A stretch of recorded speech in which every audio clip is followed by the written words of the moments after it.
Assalamualaikum warahmatullahi wabarakatuh.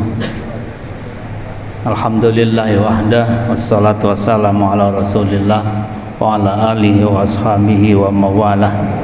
Amma ba'du, fa ya ibadallah, usikum wa nafsi bitaqwallah, faqad fazal muttaqun. Para bapak dan ibu, alhamdulillah kita bersyukur kehadirat Allah Subhanahu wa taala. Siang ini bisa kita tunaikan sebagian tugas kita sebagai hamba Allah yang beriman. Semoga yang kita lakukan menjadi amal soleh kita, menjadi ibadah kita yang diridhai oleh Allah Subhanahu wa taala. Akan kita lanjutkan membaca kitab Syu'abul Iman yang ditulis oleh Imam Al-Baihaqi. Hari ini akan kita baca Asy-Syu'batur Rabi'ah wassalasun, cabang iman yang ke-34, yaitu hifzul lisan, menjaga lidah, menjaga lisan. Bahwa salah satu konsekuensi dari keimanan kita, salah satu tuntutan agama kita bagi kita yang beriman adalah memanfaatkan lisan kita untuk hal-hal yang diperbolehkan oleh syariah dan menjaganya dari hal-hal yang dilarang, dari hal-hal yang tidak dianjurkan dalam agama. Di antara sekian yang Allah dan Rasulnya meminta perhatian kita sungguh-sungguh untuk menjaga lisan adalah menjaganya dari al-kidzibu, kedustaan. Jangan sampai lidah kita membiasakan diri untuk dusta, apalagi kemudian menjadi pendusta. Yang kedua adalah dari ghibah, menceritakan kepada yang lain tentang keburukan sesama. Betapapun keburukan itu ya nyata, kejelekan itu ya nyata dilakukan, kesalahan itu memang benar-benar dilakukan saudara kita. Ketika kita menceritakannya, menyampaikannya, mengkhabarkannya kepada yang lain, itu namanya ghibah.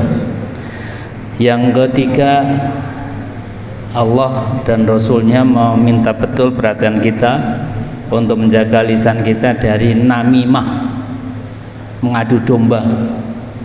Apalagi kalau sampai kemudian kita menjadi namam, tukang mengadu domba. Itu juga termasuk dosa besar yang Allah serta Rasulnya sangat tidak berkenan dari kita. Yang kelima, Allah meminta kita hati-hati dengan lidah kita, jangan sampai kita berkata-kata yang kotor, rofas. Karena kata-kata kotor itu cerminan dari pikiran yang kotor, hati yang kotor. Sehingga kita jaga betul lidah kita, lisan kita dari perbuatan-perbuatan, dari kata-kata yang rofas tadi.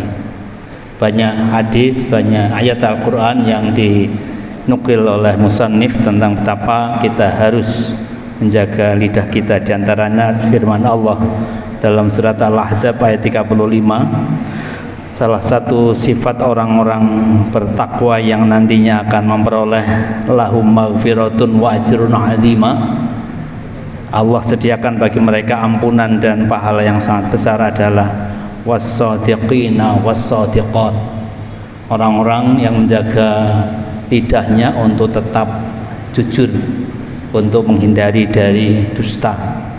Begitu juga di surat At-Taubah ayat 119, Allah berfirman, ya ayyuhalladzina amanu taqullaha wa kunu ma'as-sadiqin. Allah menganjurkan kita untuk banyak bersama-sama orang yang terbiasa jujur, terbiasa tidak dusta. Karena dusta juga kadang menjadi virus.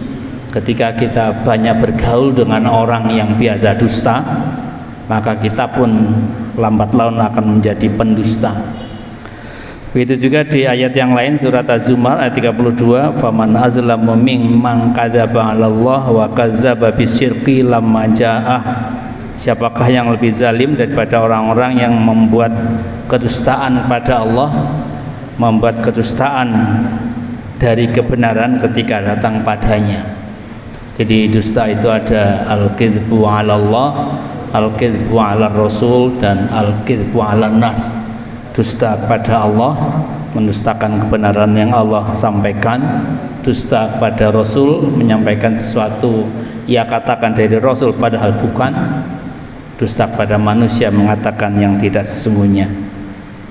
Dalam satu hadis agak panjang, Rasulullah juga mengingatkan kita bahwa seorang ketika sekali dusta, kemudian kedua kali dusta dan berkali-kali dusta, maka ia akan dicap oleh Allah dan Rasulnya dan bahkan oleh manusia, orang-orang beriman, sebagai al-kadzdzab, sebagai orang yang pendusta.